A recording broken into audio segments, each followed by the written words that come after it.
Hillsong Church, the international religious group, was once best known for its celebrity attendees. Recently, Hillsong was rocked when one of its star pastors was fired and accused of multiple affairs. November 15th, 2020. A text message lands in Carl Lentz's phone.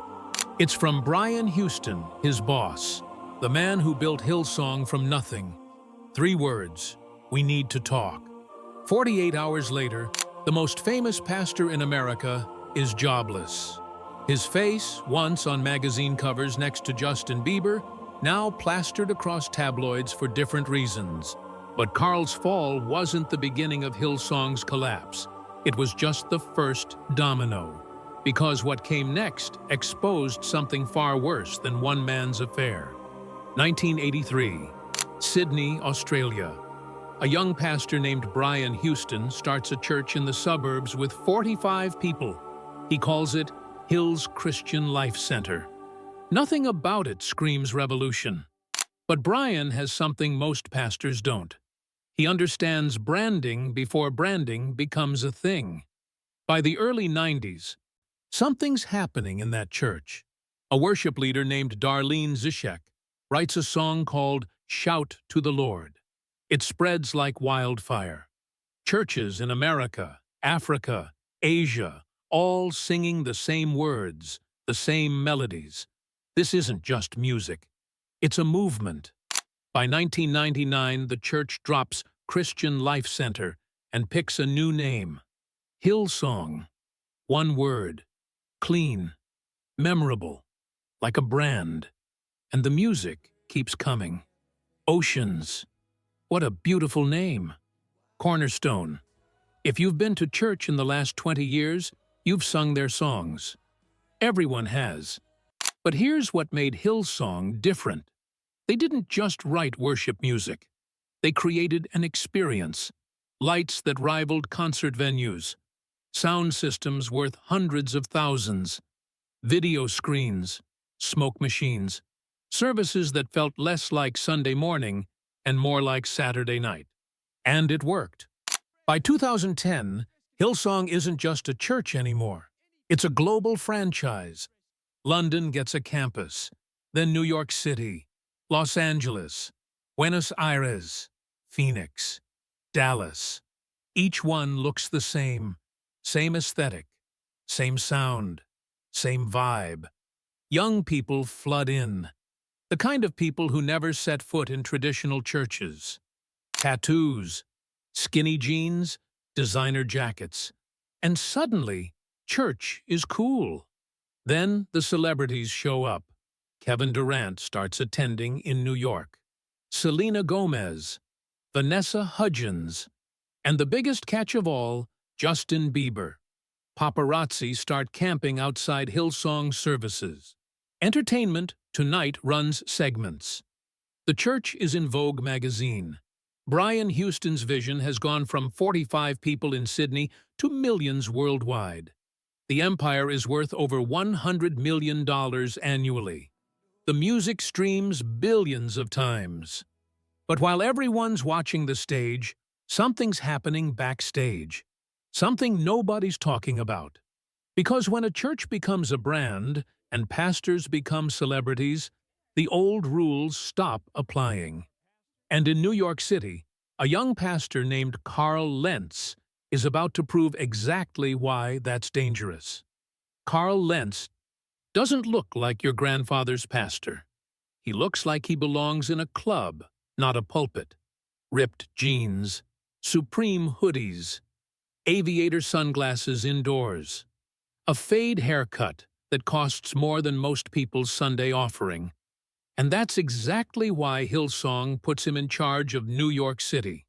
When Hillsong NYC launches in 2010, Carl becomes the face. He preaches in nightclubs before they find a permanent building. His Instagram looks like a celebrity's feed. Courtside at Knicks games. Backstage at concerts. Coffee with influencers. His biggest friendship? Justin Bieber. They're everywhere together. Paparazzi can't get enough. TMZ runs stories. Carl baptizes Justin in an NBA player's bathtub. The whole world watches. To thousands of young people, Carl represents something new. A pastor who gets it, who doesn't judge, who makes faith feel accessible, cool, normal. But accessibility has a cost nobody's calculating yet. 2015, 2016, 2017, Hillsong NYC explodes. Services overflow. They're turning people away. Carl's preaching to thousands every Sunday. His sermons get millions of views online. Behind the scenes, though, cracks are forming. Staff members later report that Carl's almost impossible to reach. He's always with celebrities, always traveling, always somewhere else. One former staff member says, "We needed a pastor. We got a celebrity." Then comes November 2020. Carl's phone rings. It's Brian Houston from Australia. The conversation is short. Within 48 hours, Hillsong releases a statement. Carl Lentz has been fired for moral failures. They don't give details. The internet explodes trying to figure out why. Days later, Carl posts a confession. He's been unfaithful to his wife. An affair. Months long. With a woman in Brooklyn. The New York Post runs the story. People magazine. Entertainment Tonight. The pastor to the stars has fallen. But here's what makes this bigger than one man's sin. Carl didn't create the system that failed. He was created by it. Hillsong built a culture where image mattered more than accountability, where follower count meant more than character, where being famous for Jesus somehow became more important than following Jesus. Carl was the product. And when the product breaks, people start asking questions about the factory. Questions like, who was watching Carl? Who held him accountable? Who knew? And those questions lead straight back to Australia. Straight back to the founder. Because if Carl Lentz was the face of Hillsong's future, Brian Houston was its foundation. And that foundation was about to crack wide open. For 37 years, Brian Houston is untouchable. He's the visionary, the architect, the man who built Hillsong from 45 people to a global empire. While Carl Lentz falls in New York, Brian's still leading from Sydney, still preaching, still running the machine. But in 2021, something leaks. An internal investigation, the kind Hillsong hoped would stay internal. 2 women, 2 separate incidents, both involving Brian Houston. The first involves text messages, inappropriate messages sent to a staff member, messages that cross lines a pastor shouldn't cross. The second is worse. A hotel room. A woman who isn't his wife. Brian, allegedly intoxicated, entering her room late at night. Hillsong's board tries to contain it quietly. They discipline Brian privately. Suspend him temporarily. Hope it blows over. It doesn't. By early 2022, the whispers become headlines. Former staff members start talking. Documents leak. The internal investigation becomes very public. March 2022. Brian Houston resigns. After nearly 4 decades, the founder is out. His statement talks about a season of change and personal failures. It doesn't mention the hotel room. It doesn't name the women. But the media does. And then the deeper story surfaces. The one that's been buried for 20 years. Brian's father, Frank Houston, was also a pastor, a powerful one. And in the 1960s and 70s, Frank sexually abused young boys in his church. When Brian found out in 1999, he confronted his father privately, removed him from ministry. But he never called the police, never reported it to authorities. For 2 decades, that secret stayed hidden. Until Australian police start investigating. Not Frank, he's already dead. They're investigating Brian. for concealing child abuse, for failing to report a crime. In 2021, Brian Houston is criminally charged in Australia. The man who built a church on transparency and grace is now facing court for covering up his father's sins. The fallout is immediate. Hillsong campuses start closing. Dallas shuts down completely. Phoenix leaves the network. Atlanta walks away. Kansas City disconnects. Former members flood social media with stories of control, of manipulation, of leaders who lived like kings while preaching about sacrifice. One former pastor says, "We thought we were building God's kingdom. We were building Brian's empire." The donations dry up. The staff resign. The celebrities quietly distance themselves. And the questions get louder. If the founder was hiding this, what else was hidden? That question leads to spreadsheets, bank accounts, financial records nobody was supposed to see. Because while people were worshiping in the front row, someone was counting money in the back. And the numbers tell a story Hillsong never wanted told. $100 million. That's how much money flows through Hillsong globally every year. Maybe more. Nobody knows the exact number because Hillsong doesn't have to tell anyone. Religious exemption means no public audits, no required disclosures, no accountability. For years, nobody asks questions. The music is good. The services are packed. The baptisms are happening. Why worry about money? Then 2022 hits. Whistleblowers start talking. Documents leak. A report lands on the desk of the Australian Parliament, and the numbers tell a different story than the stage does. Brian Houston's compensation package isn't just a salary. It's luxury travel. First-class flights to conferences, 5-star hotels, private retreats that cost more than most people make in a year. One leaked expense report shows a single trip costing over $40,000. Another reveals church credit cards used for designer clothes. A former financial officer says, "We were told it was for the ministry, but the ministry looked a lot like vacation." But Brian's not alone.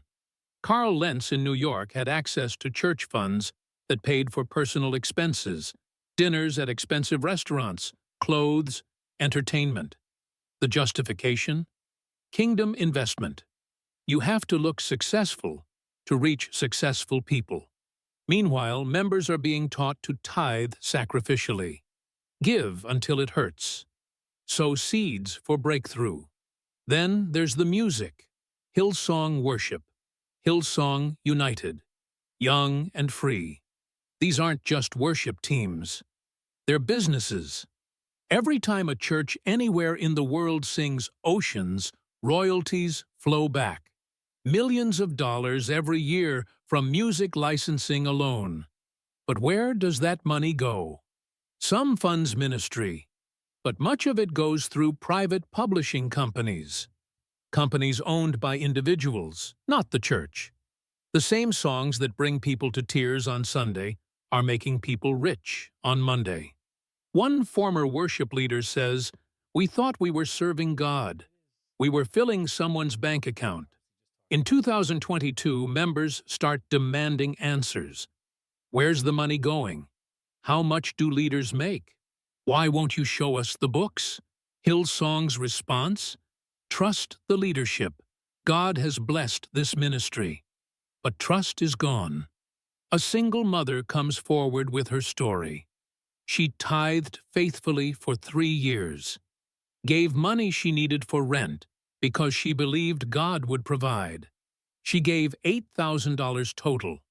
During that same period, Brian Houston's travel expenses exceeded $200,000. Another member donated his wedding savings, $15,000. He was told it was seed for his future. The future he got was watching his pastors resign in scandal while wearing watches worth more than his car. This isn't just financial mismanagement. It's betrayal. And the cost isn't measured in dollars. It's measured in destroyed faith. Because when the empire collapses, the people who built it with their offerings are left with nothing but questions. Questions like, was any of it real? When the lights go out, what's left? For thousands of former Hillsong members, the answer is nothing. Or worse than nothing. Confusion, anger, silence. One former member says, I thought I was following Jesus. Turns out, I was following a show. The disillusionment spreads fast. Young adults walk away from church entirely. Not just Hillsong. Church. Period. Social media fills with stories. I gave 5 years of my life serving on the worship team. Now I can't even listen to Christian music without feeling sick. Another, I brought 20 friends to Hillsong. Now they think all Christians are liars. This isn't just about losing a building or a community. It's about losing faith itself. Because when your spiritual experience is tied to production value, what happens when the production stops? When the pastor you trusted is gone? When the songs you sang feel tainted? Some people find their way back. Small churches, quiet communities, faith stripped down to its basics. One former Hillsong pastor says, I had to lose my position to find my posture before God again. But for every story of recovery, there are dozens still wandering, still hurt, still wondering if any of it was real. And here's the question nobody wants to ask. Was Hillsong's collapse a tragedy, or was it a mercy? Because maybe God allowed the structure to fall so people would stop worshiping the structure. Maybe the empire had to burn so something true could grow in its place. But the fire is still burning. And the question remains, if your church looks like Hillsong used to, what happens when? The untold story of Hillsong's fall from global empire to scandal-ridden collapse. From Carl Lentz's firing to Brian Houston's resignation. Discover what really happened behind the worship songs that millions still sing.